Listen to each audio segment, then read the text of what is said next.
Like you didn't believe me about... Greater Israel? Yeah. I was surprised. I mean, I believed you, but I was like... Well, okay, so really, that's the thing. We were telling the truth, and neither of us believed the other.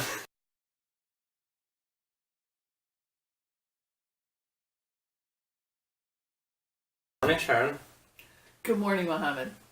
So, I know we've been trying to do that for a long time. We've been having conversations for 7 years, maybe, about very controversial topics, especially religion and politics, which are the most controversial topics that you can have. So I think myself being a Muslim Egyptian living in the US, you being a Jewish American very interested in the Middle East, I think that makes an interesting background, especially with all the tensions going on between Muslims and Jews, right? And now Muslims and Americans. And Muslims and everyone. Yeah. So I think one of the first topics we thought it would be interesting to talk about is two things. One on the Muslim side and another thing on the Jewish side that kind of shows, I think, a point that we want to bring up. And let's just bring it up in the story. Okay. So the first thing that happened was about the Taqiya. So Taqiya is a term that's very, I think, very well known now to anyone who's interested in Islam and Islamism, especially. And the interesting thing is, before coming to the US, before knowing you and knowing some of the Americans that were interested in Islam, I have never heard this word before. Right. Can I jump in here? Yeah, go ahead. So, when we started talking about this, I came at you with, well, let's discuss Taqiya, because this is a problem. My understanding of it is it's cool for Muslims to lie. And in fact, it's encouraged that Muslims lie in order to get their way and, manifesting what they think should happen. And so I asked you, because, you and I had been developing a relationship and we were trusting one another. On a personal level. But still, there were issues. Of course. So I said, what do you think about this Taqiya thing? And I think that's when I told you that I heard about this word very recently for the first time in my life. And I think that's when you were a little shocked and didn't entirely believe it. Yeah, I was surprised and I didn't believe it. And so you asked me what I thought it was. And I told you, and it dumbfounded you, and you've been doing some investigation, and now how I understand Taqiya, factually, is it's from the Shiite tradition, and it comes from I don't know, you know the Quran, I certainly don't, but if your faith is being threatened, it is halal. It is prescribed. It's cool in the religion to lie about it in order to protect your safety. Your safety. So you can lie that no, you're not a Muslim. You can lie about anything, actually. Correct. In order to continue to practice your faith and not be killed for it. Yeah. And as I understand, a lot of non-Muslims believe that Taqiya is really part of a Muslim's daily life. It's prescribed in the religion, it's in the text, it's something that Muslims need to do. It's acceptable, very acceptable among Muslims. Yes, and to the extreme, it's Muslims are raised to believe that lying is a good thing. Correct. Which is really problematic when you compare it, to the quote Judeo-Christian tradition that lying is haram, lying is sinful, and this version of Taqiya that I had been exposed to it's just the opposite for Muslims. Yeah. And it's also I think the very troubling thing about it when I learned, this perception is no matter if you know like a Muslim on a personal level, and no matter what they say to you, no matter what you believe about their good intentions, if you believe that they practice Taqiya, that there's nothing that can happen from this person that would convince you that they are, trustworthy. Yeah, believable. Yes. Yeah, because absolutely. no matter what they say, okay, they're just doing it because their religion tells them to do that. So the interesting thing that I grew up as a Muslim my entire life in a Muslim majority country, which is Egypt. Yeah. And here I am hearing about this word for the first time in my life in America. And that brings me to the concept of Greater Israel. Exactly, which is another thing that we were talking casually, right? About, I don't remember what we were talking about. It was right on the heels of talking about Taqiya. Mm-hmm. And I don't know which one, I think I may have brought it up and said, well, that kind of reminds me of Greater Israel.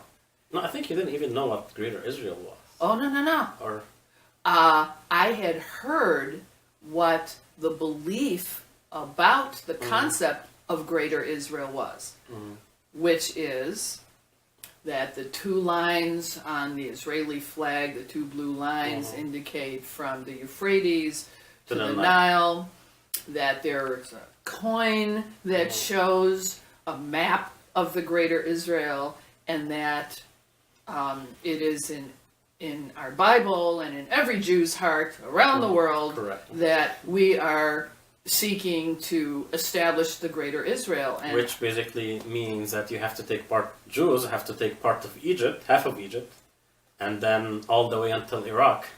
Right. So that's a pretty, that's a pretty massive problem. Yeah. And I was like, that's bullshit, right? And you said, no, it's in your Bible.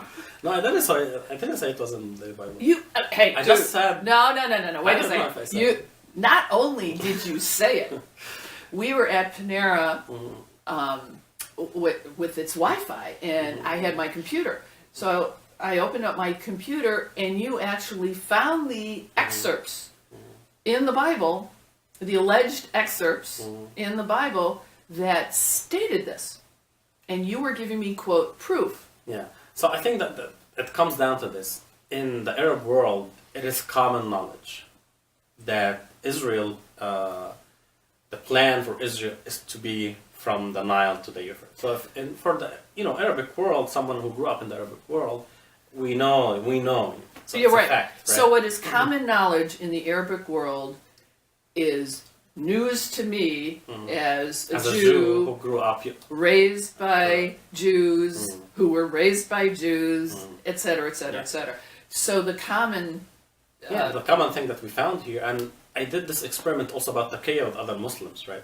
So like myself being, when I was in Egypt, for example, I wasn't like a scholar or anything, but I read books. Like I wasn't an ignorant Muslim, let's say it this way. And in all the books that I read, Taqiya wasn't really something that was brought up. It never brought up in a Friday speech, for example, like that. Right, and in all the Judaic literature that you're, not that I'm far from a Judaic scholar. This is bullshit. There is no concept of the Greater Israel. Now, you had a real hard time believing that. It was a shock. I mean, I believe you as a person, but it was really shocking. Like, really, you don't know that?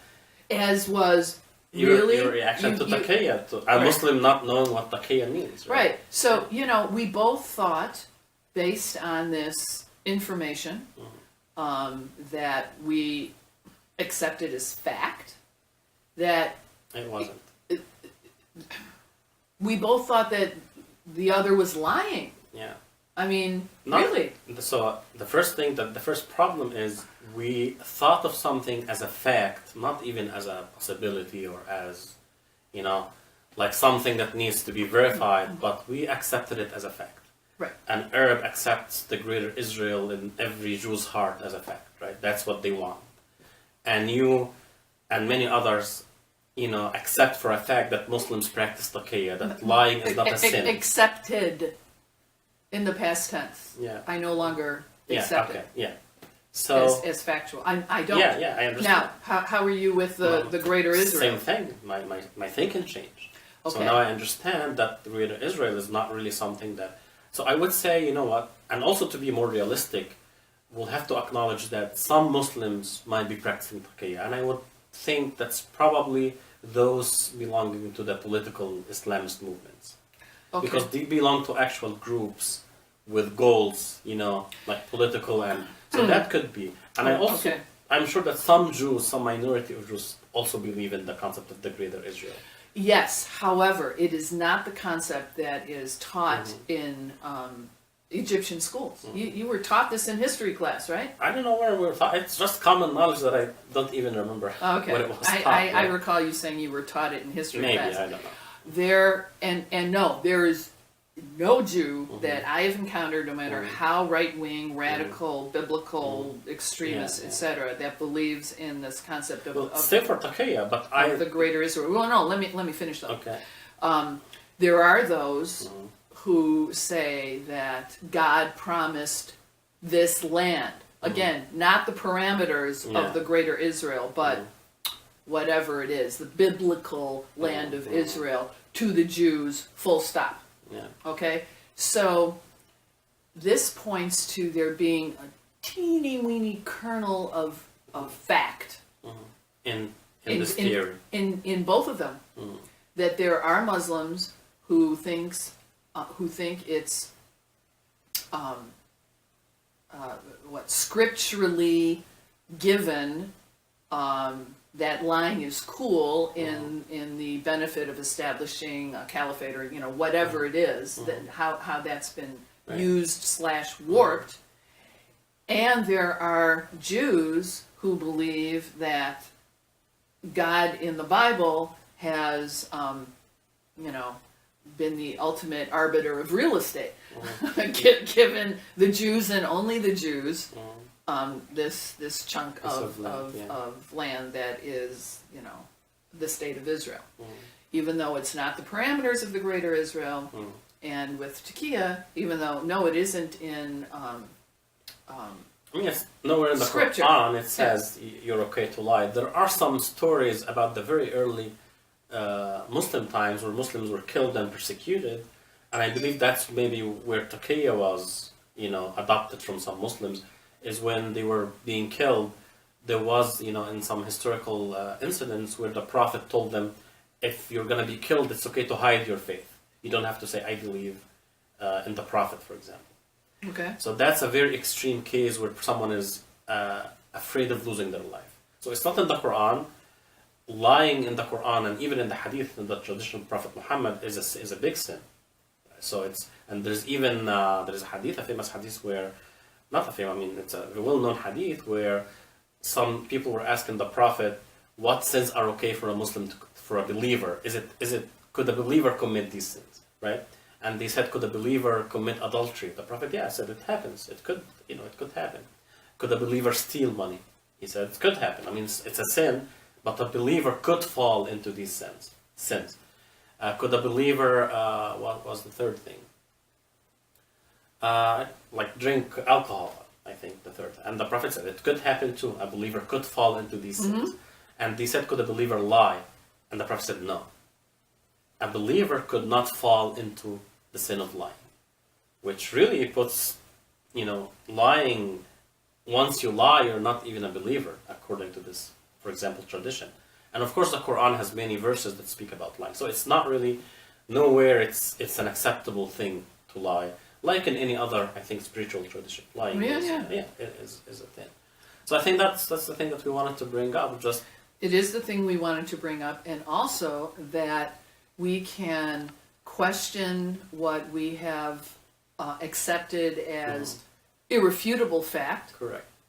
And there are some people, Muslims or ex-Muslims, who will say, you are full of shit. Yeah. That you are flat out lying. And I imagine there are a number of folks raised, Muslims raised in the Arab world, that would say the same of me. Of course, yeah. They'll say, Greater Israel is something that, that I'm lying about, not knowing about. Of course, yeah. Yeah. Okay. So, bottom line here is, I learned through relationship and through independent evaluation of what is presented to me as fact. Yeah.